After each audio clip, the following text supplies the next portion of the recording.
आज मैं आपके लिए सतर्क या प्रोएक्टिव रहने की सीख देती हुई एक हिंदी कहानी लेकर आया हूँ। मुझे पूर्ण विश्वास है आप इस कहानी को एक बार सुनोगे तो आपके जीवन में कुछ बदलाव जरूर होंगे। दोस्तों, कहानी शुरू करने से पहले मैं आपको बताना चाहता हूँ, मैं पंकज राज आपके लिए इस यूट्यूब चैनल के माध्यम से प्रेरक कहानियाँ सुनाना चाहता हूँ। मेरे साथ बने रहने के लिए चैनल को सब्सक्राइब कर लें और कमेंट में मुझे ज़रूर बताएं कि आपको कहानी कैसी लगी। प्रोफेसर साहब बड़े दिनों के बाद शाम को घर लौटते वक्त अपने दोस्त से मिलने गए उनकी दुकान पर। इतने दिनों बाद मिल रहे दोस्त का उत्साह देखने लायक था। दोनों ने एक दूसरे को गले लगाया और बैठकर गप्पे मारने लगे। चाय वाय पीने के कुछ देर बाद प्रोफेसर साहब बोले, यार एक बात बता, पहले तो मैं जब आता था तो तेरी दुकान पर ग्राहकों की भीड़ लगी रहती थी और हम बड़ी मुश्किल से बात कर पाते थे, लेकिन आज तो बस इक्का दुक्का ग्राहक दिख रहे हैं और तेरा स्टाफ भी कम लग रहा है। दोस्त मजाकिया लहजे में बोला, अरे कुछ नहीं यार, इस मार्केट के हम पुराने खिलाड़ी हैं, आज धंधा ढीला है, कल फिर चोर पकड़ लेगा। इस पर प्रोफेसर साहब कुछ गंभीर होते हुए बोले, देख भाई, चीज़ों को इतना हल्के में मत ले।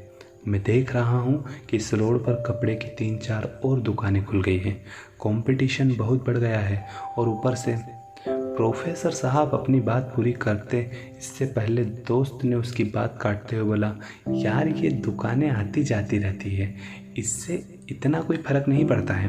प्रोफेसर साहब कॉलेज टाइम से अपने दोस्त को जानते थे। वो समझ गए थे ऐसे समझाने से इसकी बात समझ में नहीं आएगी। इसके बाद उन्होंने अगले रविवार बंदी के दिन दोस्त को अपने घर चाय पर बुलाया। दोस्त तय समय पर उनके घर चाय पर आ गया। कुछ गपशप के बाद प्रोफेसर साहब ने अपने घर पर बनी एक प्राइवेट लैब में दोस्त को एक एक्सपेरिमेंट दिखाने के लिए बुलाया।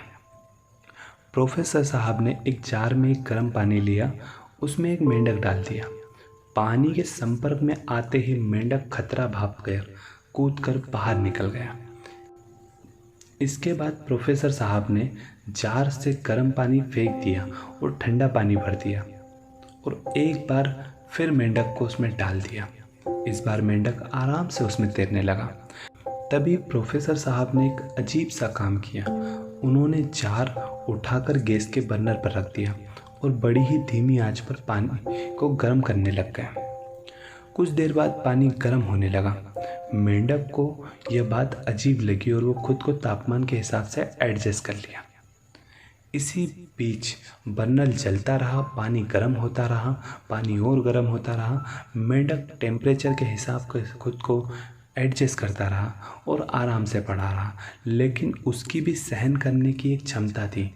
जब पानी काफ़ी गर्म हो गया और खोलने लगा, तब मेंढक अपनी जान पर मंडराते खतरे को आभास हुआ और उसने पूरी ताकत से बाहर छलांग लगाने की कोशिश की, पर बार बार खुद को बदलते टेम्परेचर में ढालने से उसकी ऊर्जा बहुत लग चुकी थी और अब खुद को बचाने के लिए उसके पास ना तो शक्ति थी और न ही समय। देखते ही देखते पानी उबलने लगा और मेंढक की मौत हो गई। एक्सपेरिमेंट देखने के बाद दोस्त बोला, यार तूने तो मेंढक की जान ले ली, खैर ये सब छोड़, तू मुझे क्यों दिखा रहा है ये? प्रोफेसर साहब बोले, मेंढक की जान मैंने नहीं ली, उसने खुद ने अपनी जान ली। अगर वो बिगड़ते हुए माहौल को बार बार खुद को एडजस्ट नहीं करता, बल्कि उससे बचने के कुछ उपाय सोचता, तो आसानी से अपनी जान बचा सकता था। और ये सब मैं तुझे इसलिए दिखा रहा हूँ क्योंकि कहीं ना कहीं तू भी इस मेंढक की तरफ बिहेव कर रहा है।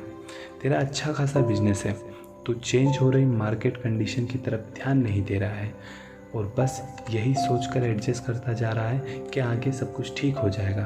पर याद रख, अगर तू आज हो रहे बदलाव के अकॉर्डिंग खुद को चेंज नहीं कर सकता है तो इस मेंढक की तरह कल को संभलने के लिए तेरे पास भी एनर्जी और समय नहीं होगा। प्रोफेसर की सीख ने दोस्त की आंखें खोल दी और उसने प्रोफेसर साहब को गले लगा लिया और वादा किया कि अब एक बार फिर से मार्केट लीडर बन के दिखाएगा। दोस्तों, प्रोफेसर साहब के उस दोस्त की तरह बहुत से लोग अपने आसपास हो रहे बदलाव की तरफ ध्यान नहीं देते हैं। लोग जिन स्किल्स के लिए जॉब पर चुने जाते हैं बस उसी में अटके रह जाते, खुद को अपडेट नहीं करते हैं। और जब कंपनी के ले ऑफ होता है तो उन्हीं को सबसे पहले निकाला जाता है। लोग जिस ढर्रे पर 10 साल पहले बिजनेस कर रहे थे बस उसी को पकड़ कर बैठे रहते हैं और देखते ही देखते नए प्लेयर सारा मार्केट कैप्चर कर लेते हैं। यदि आप भी खुद को ऐसे ही लोगों से रिलेट कर पा रहे हैं तो समझ जाइए और इस कहानी की सीख लेते हुए प्रोएक्टिव बनिए और अपने आसपास हो रहे बदलाव के प्रति सतर्क रहिए, ताकि बदलाव की बड़ी से बड़ी आंधी भी आपकी जड़ों को ना हिला पाए। धन्यवाद दोस्तों, मिलते हैं अगली कहानी के साथ। तब तक के लिए अलविदा, ध्यान रखिए।